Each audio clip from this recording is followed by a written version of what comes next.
درشتم نمبر آیت قد خسر الذین کذبوا بلقاء اللہ. بدی مبارک آیت کې د آخرت عقیده بیانېږي. ادین وړاندې د توحید مسله بیان شولا. ومنهم من يستمع إليك وجعلنا على قلوبهم أكنة. او داغی نورستو بیا په دې 13 آیتونو کې 28 نمبر کې 29 نمبر کې دغه د قیامت تذکره ده، بلکې زواجر په انکار د آخرت باندې چې څوک آخرت نه مني نو الله رب العالمین فرمایي چې دا تاوانی دی. ځکه چې آخرت خو د قرآن او سنت نه خو یقینا ثابت دی. مسلمان به دې ته و چې دا بدري عقیدې به مني، د توحید عقیده، رسالت عقیده او د آخرت عقیده. دا خو د مسلمانۍ لپاره شرط دی. خو دویمه دا چې د آخرت خو د عقل هم څه خلاف نه دی. آخرت د عقل خلاف خو نه دی. قرآن کې بار بار دلایل بیانېږي.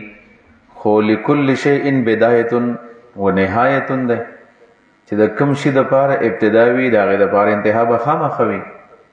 د کائنات دپاره نقطه آغاز موجود دی. نقطه آغاز قرآن خو وی د بیگ بینگ تیوری والا هم لګیا دی چې دومره عمر وشو چې 1400 کروڑ شوي دي چې دنیا پیدا ده. خو هم دا مني 13 کروڑ و 80 لاکھ سال پہلے. نو کم از کم نقطه آغاز خو دی ومنه چې یو شی کله پیدا شو نو څنګه د هغې دپاره انتها نشته. نو چې کله ګورو که نه په دې دنیا کې د هر څه دپاره انتها شته.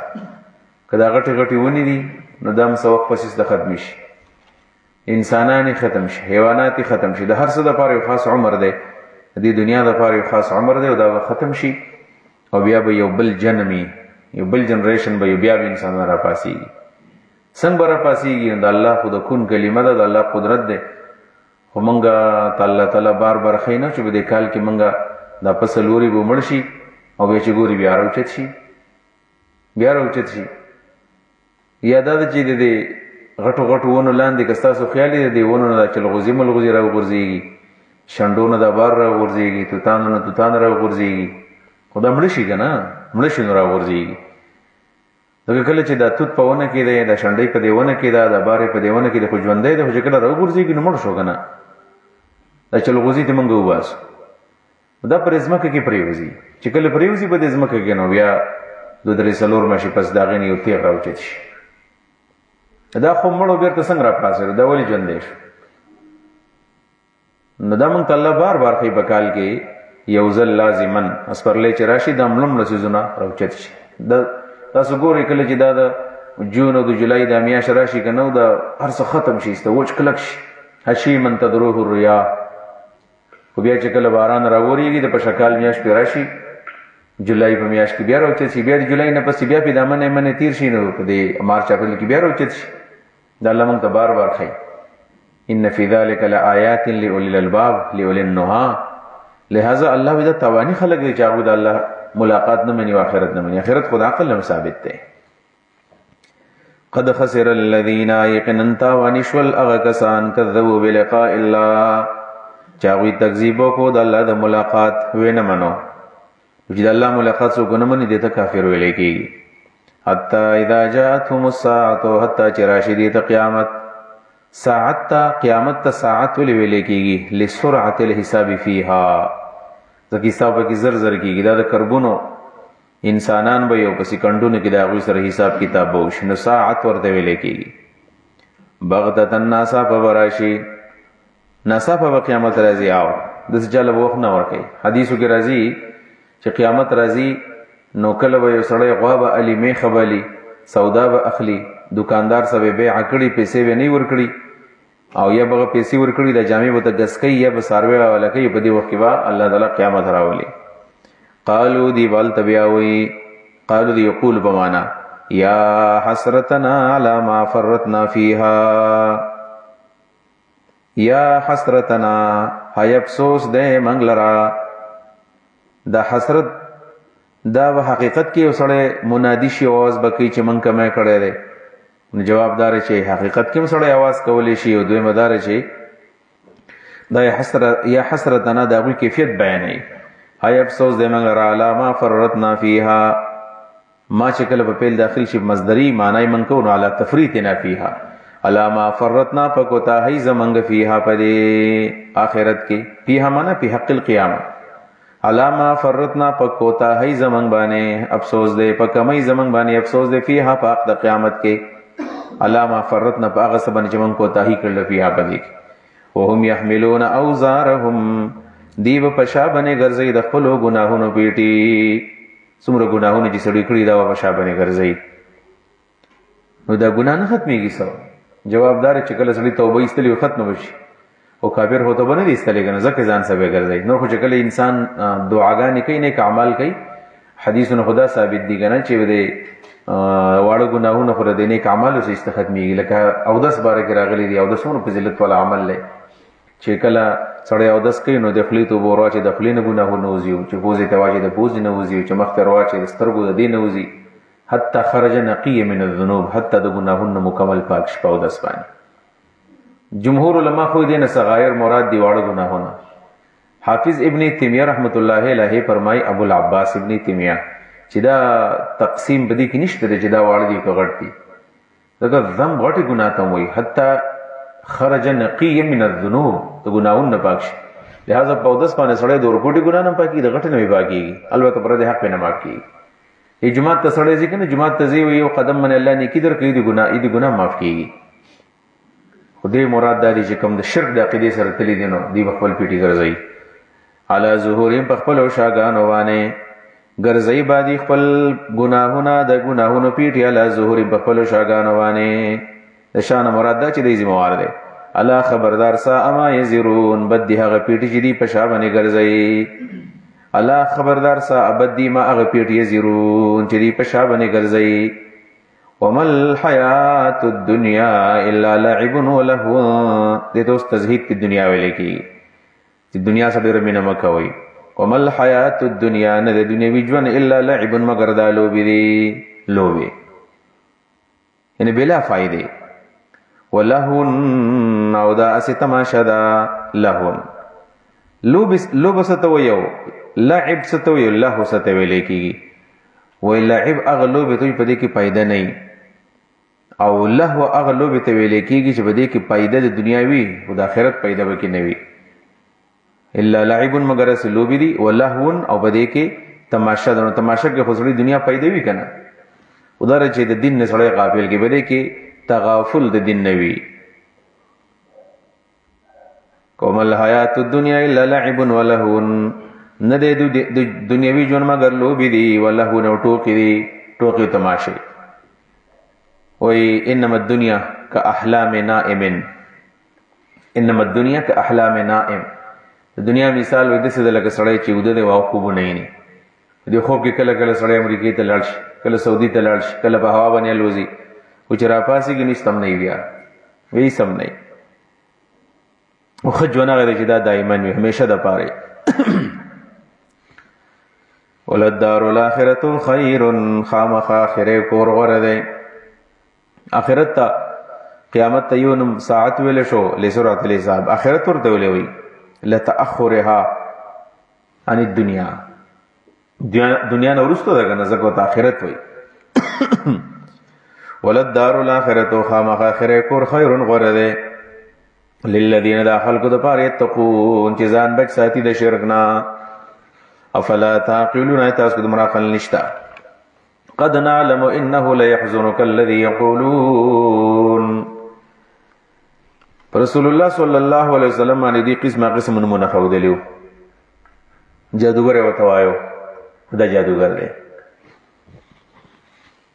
کاهن وته ویلې دی مجنون وته ویلې دی لیونه بیمار وته ویلې دی د څومره ګران کار دی دا نمونه ویل چاته غلط نو میل دا ډېر انسان له تکلیف ور کوي او دا ډېر لوی ګناه ده څوک چاته وران نوم وي کم نوم بچاته وي کم بچاته نه مسله دا ده چې په کم نوم باندې سړی خوشاله دعا او توایا په کم نوم باندې خبر کې دا ته وایا بس خبر ختم شو رسول الله صلی الله علیه وسلم په دې نمونه باندې دمر خپه کېدو چې ورځ ول کور تراغ خپل خزه ته و چې دسترونی صادر کې مې بنکا دارالندوه کې خلک ناستو. دا دارالندوه چې وه دا د حجر اسود او د رکن یمانی دې ته مخامخ یو ځای دې ته دارالندوه ویل کېدله. په دې کې د مشرکین راجمع شوي وو. لازم پیغمبر لنډ نبی علیہ السلام چې کله خبر شو لاړو کور ته نو کور ته چې لاړو د رسول الله کور نو د حضرت خدیجه رضی الله عنها کور دا غزه د خلکو د وینا مطابق د حجر اسود او د مقام ابراهیم د اخو د غزه کې او چې کور د غزه کې د نبی علیہ الصلوۃ والسلام لاړو کور ته ویل چې ما صادر کې بند کا یخنی می شوی دا ولی خپاو ډیر زیات پریشان ډیر زیات چې ولی مال نم دی دوی ما خو څه پورنم صادق او امینو او د خلکو خوخه اگر اوس ما ته دومره تکلیف راکې ورانه مونږ راته وای نو رسول الله باندې خپکېدو نو الله ورته تسلی ورکړي چې خپکېږه ما استا مخالفت نه کې قد نعلم من پویګو انه لا يحزنك چې یقینا خامخ تعالی خپکې الذي اغه خبره یقولون چې دی کوي تا ته کاذب وي او تا ته کاهن وي په دې ته خپکېږي وفإنهم لا يكذبونك ولي مخبکېږه پس بشک دوی لا یکذبونک تکذیب نه کیستا تکذیب نه کیستا شخصیت منی ولكن الظالمین لیکن ظالمان بیاات الله یجحدون الله د ایتون انکار کوي الله ایتون نه منی غنی ته د ایتون بریک دوته بیا کوي سره دعوت سره دین نه لګي. مولانا مودودی رحمه الله ته چا ویل چې دا خلک ستاسو مخالفت کوي کنه او ورانه د پس خبرې کوي. حتی مولانا محترم یو لور دا غوي چې مولانا صاحب دومره صابر انسان او دومره صابر چې په دې اجره کې یو جماعت امام او مولانا مودودی رحمه الله به هغه جماعت د جمعې منزل هم تلو هغه جماعت لبدلو. مولانا په ژوند کې دا خبرې اول په دې دوران کې ول د جماعت امام یو عجیب غني خبر وکړه چې د مولانا مودودی د فکر یو سړی چیرته مړی یو مودودی مړی چیرته او دا هغه په قبر باندې چیرته غیا راخدلی او بیزی وخوري دی بیزی شودو پیدا حرام دي. دا مولانا ناس ته دا خبرې کی مولانا څه بده یې سم نه وي هیڅ یو نه وي. یو ورځ یو د څوک راغی ورته وی چې مولانا صاحب د خلکو خو سم د مخالفت غرونه ودرول او د بد اخلاقو. مولانا ورته وی تاسو د صبر غرونه ولګوي صبر کوي. نو بیا ورته چا ویلو چې تعالی دا خبره تکلیف نه درکې دا قسمه قسم پتو بازیانی او استاحت تک خلق کوي او بیزتی دي کوي. مولانا سے ورته زمانه صحت نه ګوري تاسو څومره کمزور شم ورس پرز باندې کمزور کېږم خدا برداشت کوم کنه برداشت کوم نو بس اس طرح باندې دا تکلیف پزان ته روما او یو خبر ډېر خطرناک کړي ویل زاب ان شاء الله د ټوله خبره به ځان سره د الله عدالت توړم او دا بحث په دنیا کې نه کوم ټوله خبره آخرت ته پرېږدم او په آخرت کې به ان شاء الله د الله عدالت کې بیا عدالت لګیدلې او زبر دې ان شاء الله د خلک زما سره سودروا په کټهره کې را سودروا چې دوی سویلی او هغه حقیقت او حقیقت نه دا ډېر خطرناک خبره ده چې سړی خپل هر څه آخرت ته پرېږدي. فإنهم لا يكذبونك دی تکذیب نه کوي ستا ولکن الظالمین لیکن ظالمان بیاات الله یجحدون د الله په ایتونو باندې انکاریان دي انکار کوي. بیاات الله د الله په ایتونو باندې یجحدون انکار کوي د الله ایتونه نه مني. ولقد كذبت رسل من قبلك دم تسلیدا تستان وړاندې پیغمبران ته چا هارون دی وچولي هغه مخالفت کړه ده. قران د تسلی کتاب دی نو سړی چې د تلاوت سره ډېر کې تسلی به ملایويږي په خپل باندې. کله سړی دې خپشي غنا دعوت به خلکو لور کې او څوک به نه مني مسله به بیانې څوک به نه مني نو بس قران کو لاو کته ته به است خبري شروع کی چې خپکه ګمو دا په قوم شوی دي سي. ولقد كذبت رسل من قبلك یقینا نسبت د دروغ شوی د ډیرو پیغمبرانو ته رسولون ډیرو پیغمبرانو ته تکذیب شوی د ډیرو پیغمبرانو ستان وړاندې فصبروا نو صبر کړی د علامه کذبوا على تکذیبهم خپل تکذیب باندې علامه کذبوا خپل تکذیب باندې پاغه سمانه چې دې تکم نسبت د دروغ شوی او اوذو او بدر دې ورته ویلې شوی او اوذو تکلیف ورته ملاو شوی ما درته ویلې ایذا او ضرر کې فرق دی. ایذا په جواب باندې او ضرر په بدن باندې و اوذو او بدر دې ورته ویلې شوی تکلیفونه ته ملاو شوی حتی اتاهم نصرنا حتی جراغه زمون مدد بس بیا مدد راغی. ولا مبدل لکلمات الله نشتره سو بدلون کې د الله تعالی کلمو لرا کلمونه مراد څه دي وعده امداد مواعید نشتره سو بدلون کې د الله وعده لرا الله د وعده وعده د امداد کړی دي، بس وعده د امداد وعده به شوي نو مدد براغی والله تعالی به د هغوی مدد وکړو. ولقد جاءك من نبأ المرسلين یقینا راغلی دی تا ته، ولقد جاءك یقینا راغلی دی تا ته من نبأ المرسلين خبر د پیغمبرانو، تا در پیغمبرانو خبر هم راغلی دی. من نبأ المرسلين ولقد جاءك یقینا راغلی دی تا ته من نبأ المرسلين، من چې بکله داخل کنو دا معنا شوله. ولقد جاءك یقینا تا ته راغلی دی من نبأ المرسلين خبرونو د پیغمبرانو، د پیغمبرانو خبرونه تعالی راغلی دي. په کوم ذکر راغلی ان شاء الله سورۃ هود کې آیت نمبر 12 کې ورش چې باغی کې ته کوم تکلیفونه رسولي نو سورۃ هود کې دا تفصیلات بیا روان دي.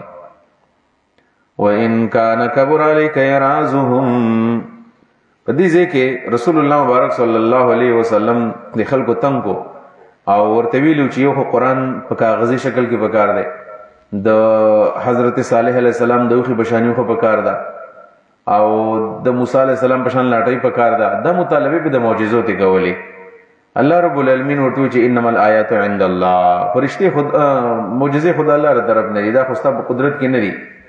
موږ وایو کنه چې کرامتونه چې دي نم حق دي، خو د ولی په حق کې نه اختیار کې نه دي. معجزې حق دي خدا د پیغمبر په اختیار کې نه دي، بلکې د الله د هغه په لاس په ښکارا کوي. نبی علیہ السلام شوق دا کدا معجزې الله ملره کې نو خوي داخله وربانی مان راوړي. الله ورته وایي چې نه کدا معجزې زدرم کم بیا داخله کې مان راوړي، لہذا زین در کوم الله او کستا خو خینو په زور باندې راشه لازمکه سورې کا اسمان ته پړوي ولګوا او د خلکو ته معجزې راوړه کراوړې ورله نبی هم نه مني. ولې ځکه د مړ دی مړ د مړو په شان دي، څنګه چې مړی حرکت نه کوي دا حرکت نه کوي.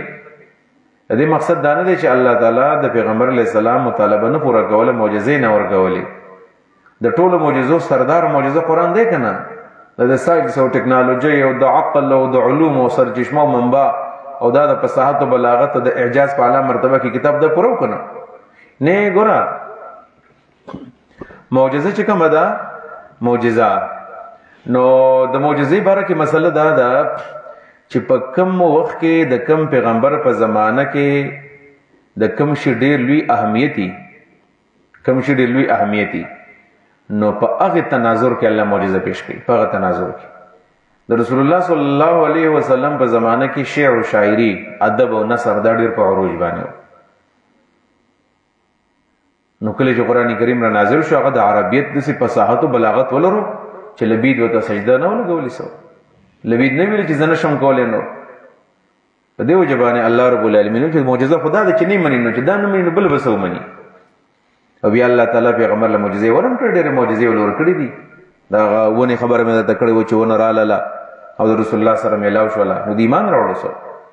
نو ان کان کبرا او کچر تګران وی لیک پتا بن اعراضهم مخړه ولدستانا ته زمانه مخړه خبکیږي نو مخبکیږي. فین استطاعتا کستا طاقت وی ان تبتغیا نفقا چې ته جوړ کی یو سورنګ فل ارض پزما کېږي اسد افغانستان نهرونه غواړي، خزانه نه غواړي، نظم کسوري کراو غواړي.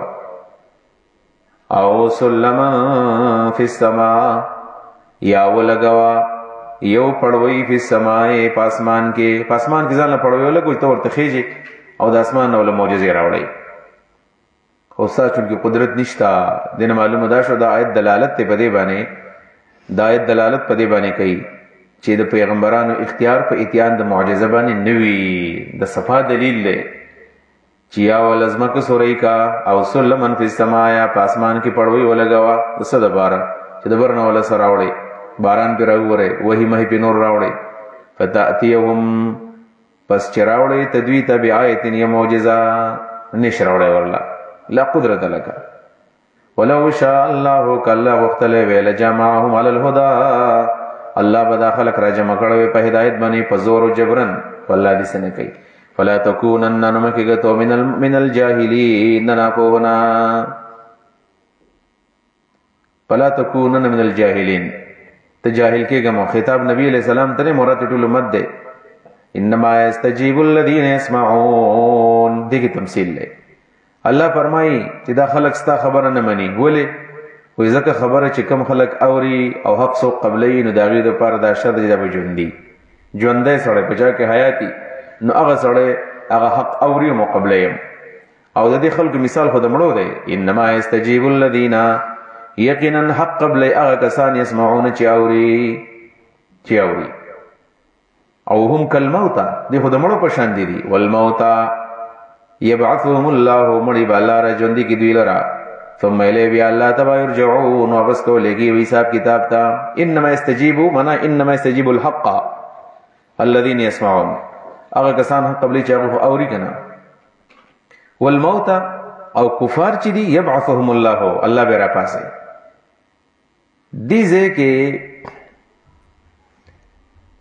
الله فرمایي چې حق هغه خلق قبلي چې اوري، او الموتى يبعثهم الله، مړي بلا را ژوندي کی. دې څه مقصد دی چې هغه خلق خبره اوري، حق قبلي چې خبره اوري مړي بلا را ژوندي کی. د دې اولی جمله د دې جمله مې مناسبت نه جوړي. ګوره حق هغه کسان قبلي چې اوري او مړي بلا را ژوندي کی، دې څه مناسبت دی؟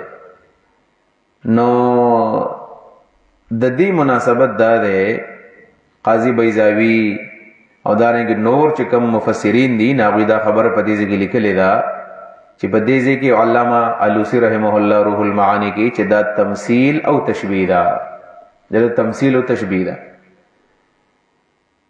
یعنی دلته کې دا الموتى مشبہ به ده، الموتى دا مشبہ به ده، او د دې مشبہ حذف ده هغه دي الکفار، یعنی د کفارو تشبیه ورکړل شوی دا د مړو سره.